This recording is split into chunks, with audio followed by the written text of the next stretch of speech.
Hi, I'm Bob Holcomb from Apex Automotive in Great Barrington, Massachusetts. Today we're going to talk about when your oil is bad and how do you tell? What are the indicators? One of the indicators is simply to look at the condition of the car. Check the oil in this particular car.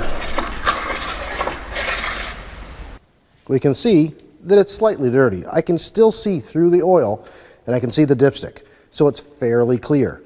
As the oil ages and the gasoline that goes through the combustion engine sends a byproduct called carbon into the oiling system, the oil captures this carbon and it turns it a black color.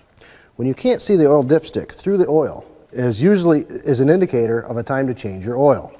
Another indicator is history. When was the last time I changed the oil in my engine?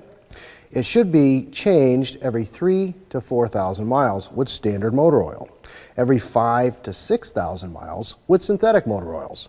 But the key indicator is to check the oil, the level, make sure that it's full, and what it looks like. You should be able to see through the oil into the dipstick. If you can't see through the oil, it's too dirty and needs to be changed.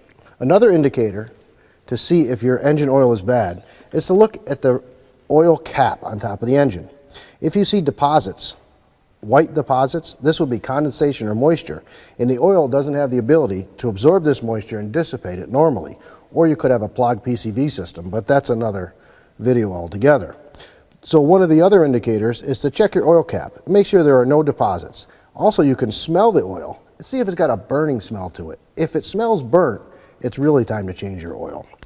It should smell fresh, like the oil that you're taking out of the can. So these are a couple of tips on how to tell when it's time to change your oil or if your oil is bad. So the indicators to tell whether your oil is bad are the condition, the level, and the odor of the oil. I'm Bob Holcomb from Apex Automotive in Great Barrington, Massachusetts.